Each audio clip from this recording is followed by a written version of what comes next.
This is Rory. Rory is a beggar, born and raised, but he's looking for a change. Growing up, Rory's father would tell him tales of journeys far beyond Skyrim, journeys to the top of the mountain that looms over Whiterun, and adventures filled with beasts and monsters and magic. See, Rory's father was a beggar too, and his grandfather was a beggar. As far as he knows, Rory comes from a long line of beggars. But this isn't the life he wants for himself. He wants to go out into the wider world to do and see amazing things. Rory wants to be an adventurer.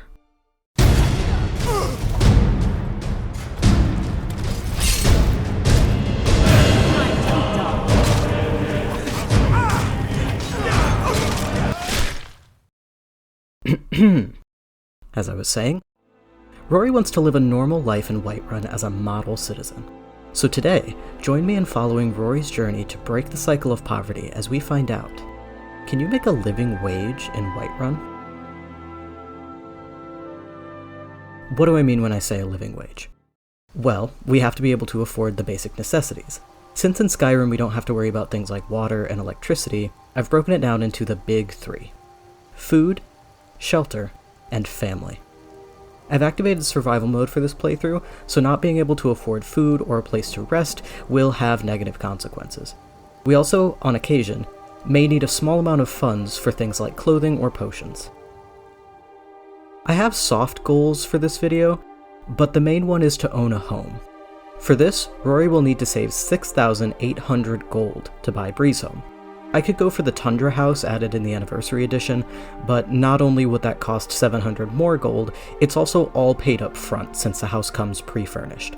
Plus, Rory would really like to live in the city walls and stop feeling like an outsider in his hometown. There are only a couple of rules for this run. No stealing. Rory wants to leave his days of begging and stealing behind him for good as he starts this new life. No killing. After killing a bandit in cold blood at Halted Stream's camp, Rory never wants to see a dead body again. He probably needs therapy, but unfortunately for him, Nords haven't invented that yet. No leaving Whiterun. While I won't be restricting this video to just within the walls of the city, I won't let Rory wander too far from Whiterun proper, and he certainly can't leave the hold. I plan to stay within these bounds. Now, without further ado, let's give Rory a job. Wait, what jobs are there in Whiterun? Well, none in the traditional sense. The closest we can get is picking crops and selling them back to the farmers. There's also crafting items at the forge and selling them to Adriana. Luckily for us, she'll give us a tutorial mission on how to use the forge, materials included, and offer to buy those items that we make. Then there's chopping firewood for the inn, but we'll have to fight Sigurd over the chopping block. Fishing is also an option since I have Anniversary Edition. Other than that, our prospects are limited to collecting and crafting resources, such as preparing meals to sell to Hulda, potions to sell to Arcadia, or weapons and armor to sell to Adriana and Ulfbert. Everyone's gotta start somewhere.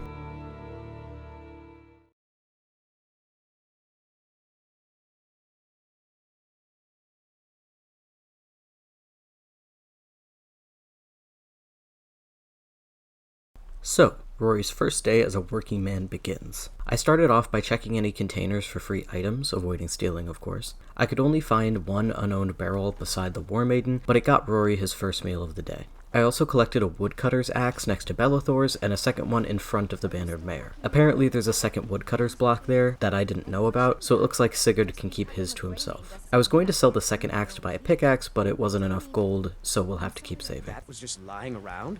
Good find. After that, I went about picking every flower and plant in the city to put toward making potions. I found a small stash next to Dragon's Reach as I went, which had a few more food items for Rory, a couple of coins, and a doll I ended up selling. Something kind of funny about the fish added in Anniversary Edition is that they're actual objects hanging out in the water. You don't have to fish for them, you can just grab them. And since I hadn't found a fishing pole yet, that's exactly what I did. I also looted the skeleton hanging out in the water under the bridge. Once I was sure I had every piece of plant life in Whiterun harvested, I made my way to Arcadia's cauldron, and Rory asked if he could use her alchemy table. Every time Rory spoke to her, Arcadia mentioned how pale he looked and diagnosed him with ataxia, to the point I started to wonder if I accidentally made Rory a vampire. To get a jump start on potion crafting and avoid wasting any ingredients, Rory tasted everything in his inventory to learn the first effect, and then used his newfound knowledge to craft a couple of surprisingly valuable potions. Considering all of the items for a potion worth 60 gold are just free in the streets of Whiterun, I started to think this playthrough might not take as long as I expected. I didn't sell those potions that were most valuable right away, because it felt like cheating to make several hundred gold on the first day. As he was leaving the alchemy shop, Rory found himself invested in a nearby argument and eavesdropped for a while. Should he have stepped in when he saw an old lady being harassed by 2 gang members? Probably, but Rory is a big coward, as we've established. So after a long day of getting his bearings and collecting materials, Rory decided to turn in early for the night at the inn. 10 gold a night for a whole room and a double bed? That's a steal. But before bed, Rory decided it was time to explore his accommodations for a while, finally meeting his new neighbors, and he even got his first quest, to get Mikael to leave Carlotta alone for good. But he wasn't prepared to deal with confrontation tonight, especially not after just having met the man in question. So he sat at the bar with John Battleborn, ordered himself something to eat, but unfortunately the prices at the Bannered Mare are a bit steep, so Rory decided to just eat the apples and produce he had found earlier that day. Something I'd forgotten before starting this, you need salt piles to cook anything in Skyrim, and the only place to find salt is in barrels and sacks, both of which are all owned by the various citizens of Whiterun, meaning Rory would have to steal. He could buy the salt piles, but they're 6 gold each? Everything he cooks is only worth between 3 and 5 gold. He wouldn't make a profit from that, even with all the other ingredients being free. Looks like cooking isn't a great moneymaker after all. Well, Rory will just stick to cooking for himself then. I really wanted to make cooking work because it seemed really fun in my head, but not having access to a lot of ingredients or fucking salt made it nearly impossible to break even, let alone make some coin. After eating his raw carrots and apple, Rory noticed a little girl begging at one of the tables in the inn. Though he didn't have a lot to give, Rory remembered his time as a kid living in the streets and how hard it had been. He decided to spare what little he could and went up to his room to call it a night. I guess when you rent a room at the inn, it counts as having done a favor for the innkeeper, so the things in cupboards and drawers are suddenly free for the taking. Rory considered it for a second, but since it wasn't stealing, he chose to take only the gold and a backpack he could sell. He also copped a fancy new pair of shoes to protect his feet from the icy cold Skyrim ground. And after all that, finally, Rory was ready to spend his first night in a proper bed. The next morning, Rory woke, feeling more well-rested than he had in years, and ready for another day of work. He woke up before the shops had opened, so went to the farms outside the city walls to help with the harvesting. Only the farmhands were awake, so Rory held on to what he had harvested to sell back to the farmers later in the day. I went back inside the walls to see Adriana was out tending the forge, and got my second quest from her, to deliver a sword to her father in Dragon's Reach. I figured since I was already there, I might as well take the smithing quest from her as well, and got to work. Everything sold for about 14 gold total. Not great, but those prices will get better as I increase my smithing and speech skills. I also sold the backpack we found in the inn for 27 gold and bought myself a pickaxe. Azim made fun of me for being poor, as usual, but I didn't let it faze me. I chatted to a few townsfolk, chopped some wood to sell to Hulda, and completed my first quest of telling Mikael to back off Carlotta. She must have really hated that guy because she gave me 250 gold. I also sold her some of the produce that I had harvested that morning. After that, I went to craft some more potions and had my first level up. I chose more stamina for extra carry weight and held off applying my skill point for now. I also sold the potions I had made to Arcadia and Belethor for some good coin. I went back outside to try and find some ore to mine and caught this giant's hammer just floating off into space. Special Edition may look better, but it's no more stable than Skyrim has ever been. I did wander near the Tundra House, but I didn't take anything off the property. I just went for the Corundamore. While I was up there, a wolf turned its attention over to me, and when I tried to get the guards to intervene, they just cheered the wolf on. Despite Skyrim being a fantasy game, it is awfully realistic. I did finally manage to sell my crops to one of the farmers, though. I also harvested some clay, only to find out it was worth 0 gold. I tried my hand at fishing, but I've never been good at fishing in games. Also, there's just a giant and the guards still aren't doing anything? At Arcadia's, I crafted some potions and bought some salt to cook with, then popped over to Belethor's to see if he had any commoner clothes for me. All he sold was armor. I also realized everything at Carlotta's stall was now free because I had helped her, but Rory felt he would be stealing her livelihood, so chose not to take anything. After crafting a couple more items to sell tomorrow and delivering Adriana's sword, Rory paid for his room at the inn and ended day 2. That morning, Rory decided to visit the Drunken Huntsman to meet a fellow wood elf and discuss the hunting trade to see if there was any money to be made in it. Upon exiting, he overheard some guards mention something about dragons? Looks like Rory chose the right time to give up on his dream of becoming an adventurer. Reeling from the news of winged sky beasts, Rory decided to do what he does best and craft yet more potions, as they made him the most money of any of his entrepreneurial endeavors. He sold them to Arcadia until she was out of gold, then stopped into Belethor's to sell the rest. I did manage to make a single bowl of soup using the salt I bought, and it was super not worth it. After that, I decided to take a break from crafting and try out an Anniversary Edition quest that I had never done before. I found this letter in the Bannered Mare, and it directed me to the Dragon's Reach jail. After reading the note found there, my map marker unfortunately pointed me to an area a little ways west of Rorikstead, definitely outside of the Whiterun area, and definitely outside of the Hold. Looks like that one's gonna have to remain a mystery. I couldn't remember how long it took vendors to refresh their stock, so I checked back at Belethor's for some new duds, but turned up empty-handed again. Big Armor really has a stranglehold on the apparel industry in Whiterun. I ended up getting a backpack instead to increase my carry weight. It was around this time I started to realize the plants in Whiterun were taking longer to respawn than I thought they would. I knew for enemies it takes between 10 and 30 in-game days, depending on if you reload that dungeon's cell. I looked up how long it takes for plants, and okay. Maybe potions aren't the moneymaker either, so I sold all my flowers that couldn't be mixed together into a potion and decided to get desperate. If it wasn't already clear, Rory had never been in a fight before his little quest to Halted Streams. He's not a fighter. He's not strong. But he does have a goal. And why not? I could beat anyone in this city. It's not so tough.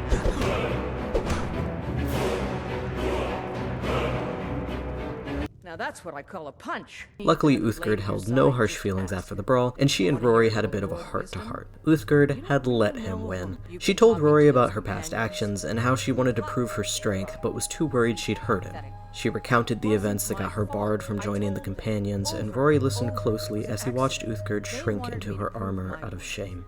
He reassured her that it was a mistake, and Uthgerd gave him an unconvinced smile. She thanked Rory for the talk, gave him the gold he had earned, even if she'd thrown the fight.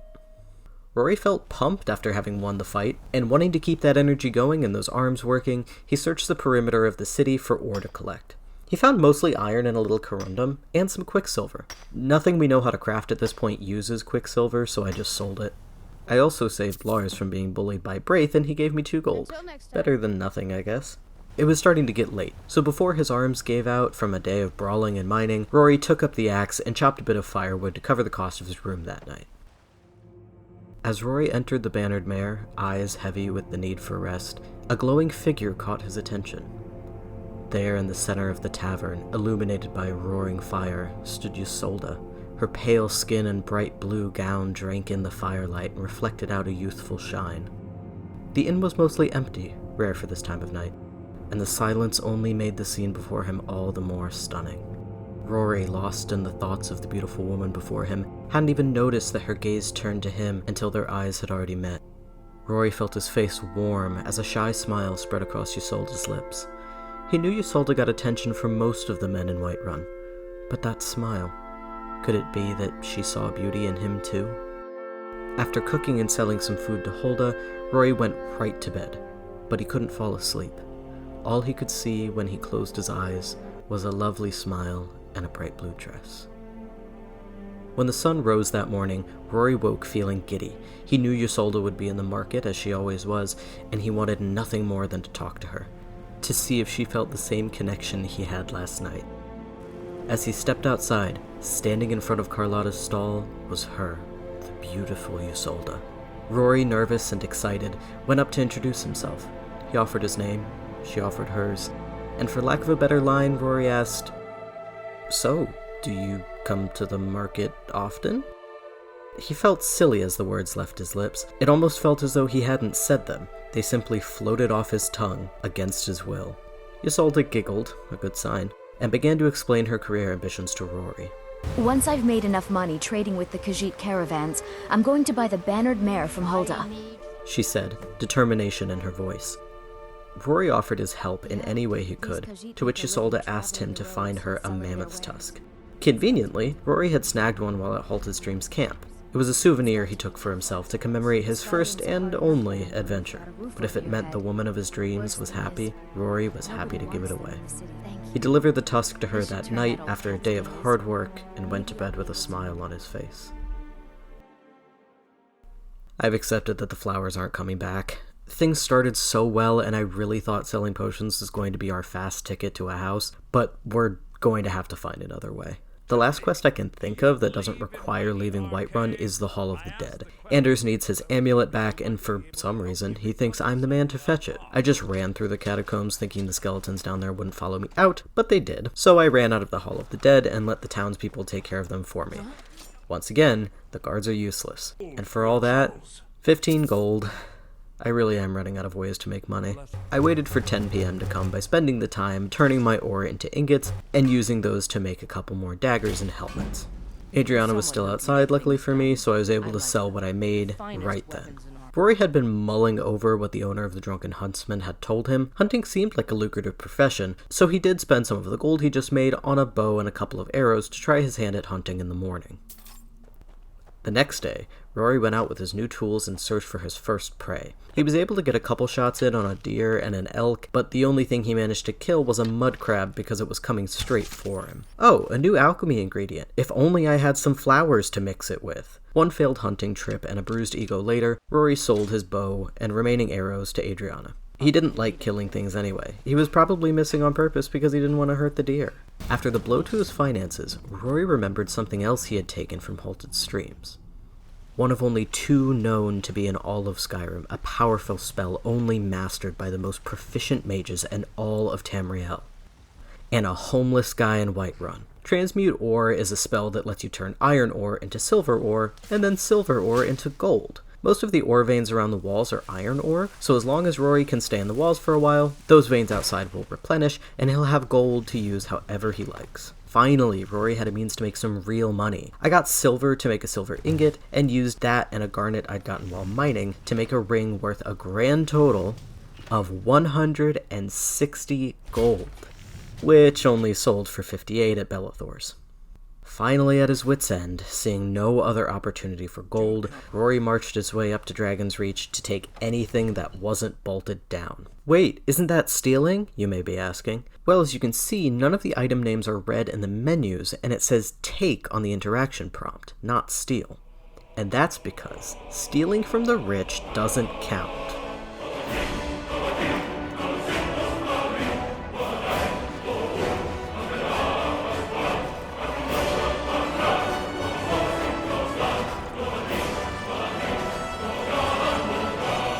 While taking all he could fit in his pack, Rory came upon a strange, heavily rusted door in the basement of Dragon's Reach. Judging by the rust, you'd think the basement damp and dank, water seeping through the soil and between the cracks of the stone walls. But the air down there felt crisp and chill, hardly the right environment for rust.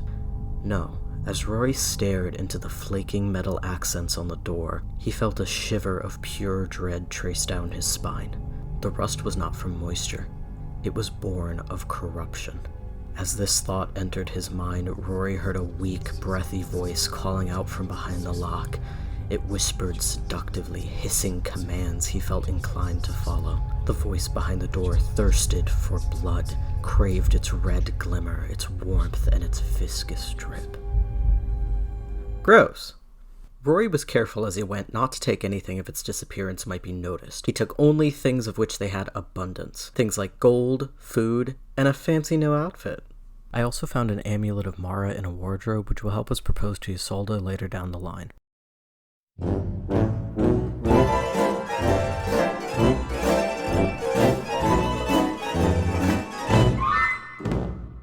There was one remaining revenue method I hadn't delved into yet. Fishing. As I said before, I'm not great at fishing in games because I have poor reflexes, but after replaying Stardew Valley for a while, I realized no game could have a more frustrating fishing mechanic than that, so I'm coming back to Skyrim's fishing with a new appreciation for its simplicity. Something I learned about the fishing, once you run out of fish to catch in your chosen body of water, you'll just start fishing up junk. The longer you fish for junk, the rarer and more expensive the junk gets. Eventually, you'll fish up armor and silver goblets, and I managed to find quite a few expensive little doodads. beds. Good news, some of the flowers have grown back in the city. I picked all that I could find to make potions later and tried picking up a few more quests, hoping they wouldn't take me too far out of the city. I found 2 that stayed within Whiterun. One was stealing some Argonian ale for Brenwyn the beggar, which we didn't do because we can't steal, and the other was from the companions. They asked me to intimidate Amren by beating the shit out of him, I guess. Intimidation seems like the wrong word here, but okay. You tried mercenary work? It might suit you. Funny you should mention that, Amren. That's why I'm here.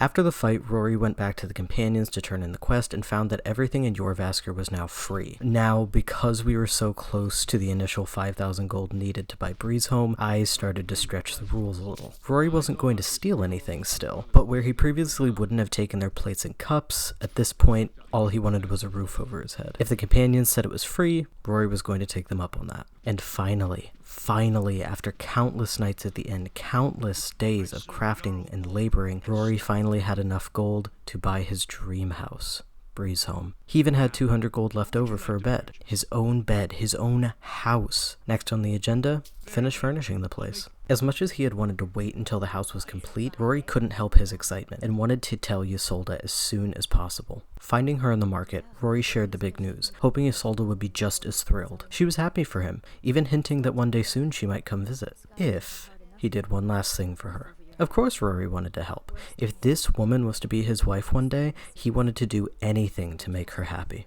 Ysolda explained that she had sent a man out to find goods for her business, but he hadn't yet returned, and asked Rory to check if her goods were still where she'd left them. She marked a location on his map, further out of Whiterun than he had ever traveled before. But of course, Rory agreed to find them. Rory couldn't help but notice as he approached the camp a massive glowing tree nestled in the center of the pond. Purple and pulsating, he could barely take his eyes off it as he snuck into the giant's cave. Entering slowly, cautiously, Rory found the unfortunate fate that had befallen Ysolda's mercenary. Rory held his breath as he drew closer, trying not to look directly into the glassy, fish-like eyes of the corpse. He reached into the man's pocket and retrieved a letter and a bottle of glowing sap. He hadn't meant to read it, but as Rory pulled his hand back, the letter fell to the cave floor, open to a confession. Ysolda was a drug dealer. He felt so betrayed. Drugs? Theft? Rory was trying to escape that life, and he knew Ysolda would just drag him back into it if they married. As much as it hurt, Rory knew he couldn't go back to a life of sneaking and stealing to survive. Rory did as he promised, and returned Ysolda's goods to her, and then did things between them with a final farewell.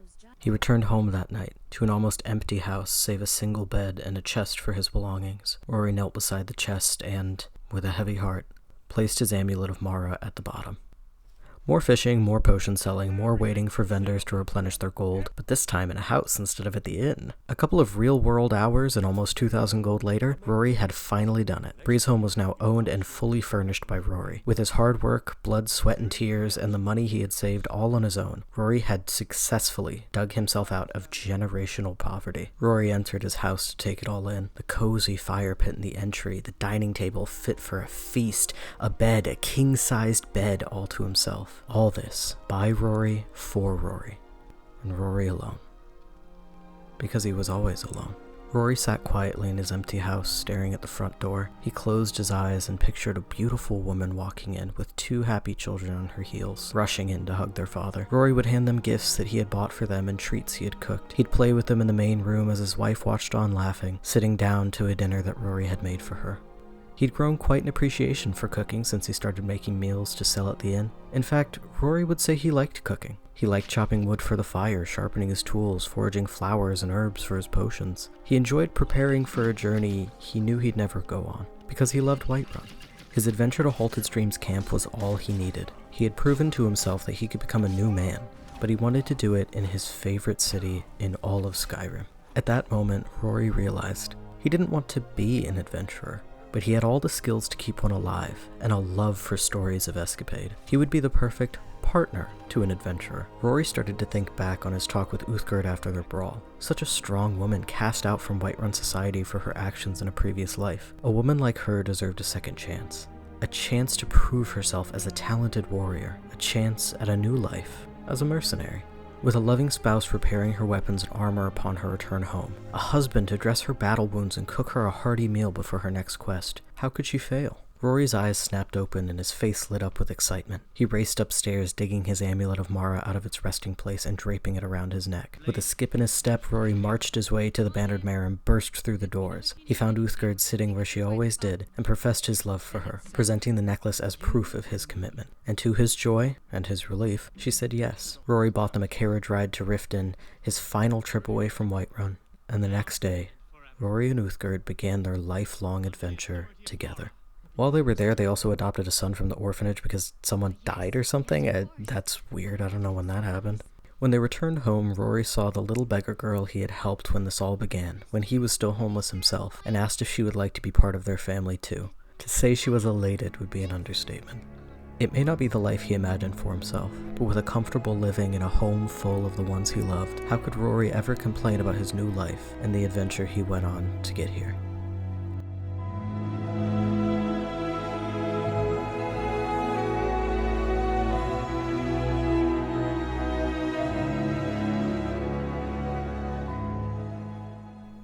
What was this video about again? Thanks for watching. As you could tell, I took a more narrative approach to this video than the last Skyrim video I did. I hope that was fun. I had a lot of fun making it. It took a while to learn like the posing and animation mods and stuff, but I enjoyed that a lot. This one was inspired by the more like narrative-driven Skyrim challenges I've seen from people like Juve and Doug, and of course, Mitten Squad. Rest in peace, Paul. Thank you for everything you've given to this community and for reigniting so many people's love for Skyrim and Fallout.